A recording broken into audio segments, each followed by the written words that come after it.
Hi again, friends. It's a quick video today, one on the sacred versus the non-sacred planets, and what does this mean in the esoteric astrological lens of interpreting the horoscope and understanding these collective energies at large. The sacred planets are 7 in number. We have, let's see if I can get them right off the bat. We've got Mercury, Vulcan, Venus, Jupiter, Saturn, Uranus, Neptune. There we go. Those are our sacred planets. Non-sacred planets, the other major 5 planetary bodies. That is Earth, the Sun, Moon, Mars, and Pluto. Non-sacred planets. So we say non-sacred, sometimes people can hear that and go, oh, but it's all divine and it's all part of the intelligence of creation. Of course that is true at a larger sense, but it is much to be understood in the same way that we consider our personality selves versus our soul selves. When we're just our personality selves, we are under the illusion of the Maya, and when we haven't been divinized, then we're sort of limited and restricted by certain aspects of this Maya illusion that we are in. And when we start moving with the divine forces of love and truth and all of this, then we start to emerge the subjective qualities of our spiritual center, that is that which precedes the form aspect of life, start to impress upon the form, and they can redeem the form and then transfigure the form. So the planets go through an initiatory process because they are also beings, and they are the great beings. They are the celestial gods. It is raining here, by the way, so if you can hear that, I'm sure it's actually pretty quiet, but it's pretty loud for me, so I'm just mentioning that. So they are the beings, and they go through this initiatory body of transformation as well. And I believe it is 5 cosmic initiations that planets have to go through before they are considered a sacred planet, as the human being has to go through the first 3, and at the 3rd initiation, then we're sort of firmly anchored in the divine self. We're operating with the will and the plan consciously at that point. So there's a slight analogy there as well. So what actually is the difference, though, in terms of how these planets, in terms of their radiatory and energetic effects, how do they differ? Well, it's quite simple, really. The non-sacred planets affect the form life only, in contrast with the sacred planets, which of course can affect the form life as everything gets filtered through the Maya. So Jupiter as a sacred planet has an exoteric effect, which can be positive or negative based on the individual horoscope and the other relationships going on. That would be excess or blah, blah, blah, blah. But at its core, when we take away the veil of the Maya, they are the sacred planets really speak to the subjective realization of some principle of consciousness. So the 2 key words of differentiation between non-sacred and sacred are objective for non-sacred, which is affecting the concrete world, versus subjective with the sacred planets, affecting the subjective interior space of consciousness, which then of course can inform how we move the outer reality. Now, some of you will already be thinking, well, what about the fact that some of these non-sacred planets are the esoteric and therefore divine or soulful rulers of some of the zodiacal signs? And this is really to say that every sign can be spiritualized. Every sign can come online in its esoteric, soulful expression. However, sometimes the result of that spiritualization the consequence of that is the transformation or the transfiguration of the form. So let's take Scorpio as an example, which is ruled by Mars and Pluto exoterically, depending on your system, and is also ruled by Mars esoterically. What happens when Scorpio becomes divinized through the light of the soul? The personality goes through its death. So it's still the form that's being transfigured, but it's under the guise of the soul. But it's the redirection of Mars, and it's the same thing with Pluto, where Mars can be solar plexus, conflict, me, mine, It's the astral body, it rules the solar plexus. But when that gets pinned down by the divine source, then we start to redirect that impassioned astral energy towards the willing sacrifice of the personality. So the non-sacred planets still have a divinized effect, but they're under the guise of the spiritual forces. And then the form aspect gets turned inward back onto itself to transfigure the form.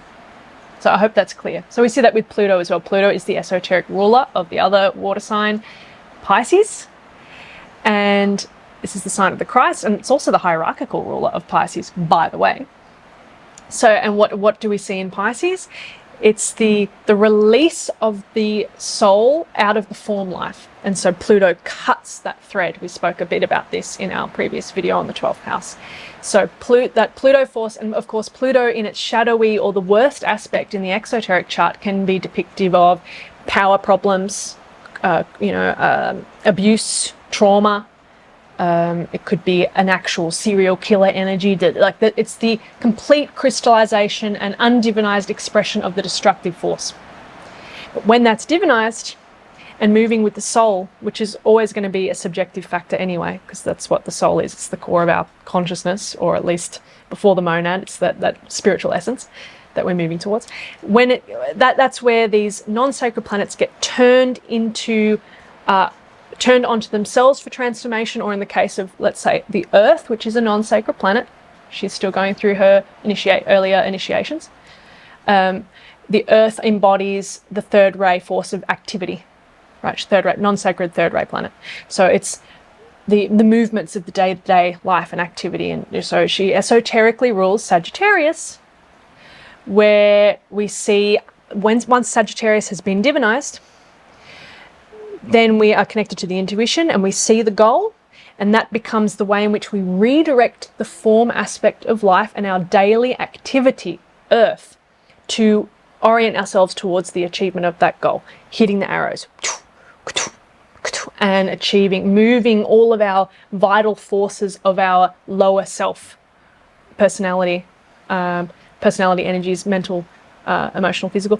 And it's the same thing with the moon. Moon is the esoteric ruler of Virgo. Virgo is the immutable earth sign. So it's also got that very third ray quality in terms of, that's not a ray to express through the sign of Virgo, but Mercury as its exoteric ruler is often considered to have a third ray personality, because it's like, it's the bits and pieces here and there, right? The brain, the physiological aspect of the brain with its neural pathways and mirroring the intelligence of nature.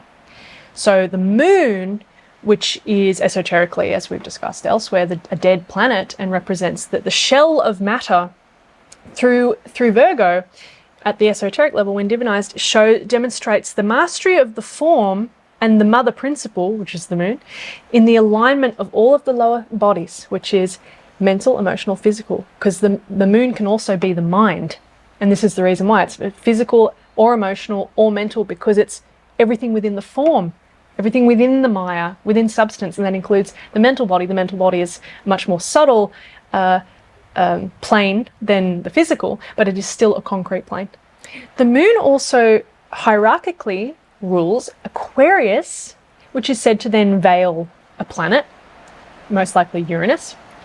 But at that level, what we're really seeing is the world server at the highest level of articulation manifestation is there's the Jupiterian, which is the esoteric ruler of Aquarius, the gifting, the water, bearing the waters to the collective humanity, the sharing spirit of Aquarius. We can already see so many Aquarian motifs, Jupiterian and Uranian motifs moving into the Aquarian age now with technology and information and all of this, broader networks. And then the moon at the hierarchical level is symbolic of the way in which we can organize all of the forms and gift out that Jupiterian benevolence, let's say, into humanity, and then all of the necessary forms that need to then be constructed, and the way in which that nourishes, which is obviously a typical delineation or association connection to the moon. Nourishment, what we need, that's the mother principle that nourishes and helps to pattern the lower three bodies. Of course, Virgo again is a purification sign, and that which follows Leo as the Christ sign, and which is the perfecting of the vehicle to express the form, Mother Mary, the divine feminine in Virgo. So bringing all of the forms together in that way.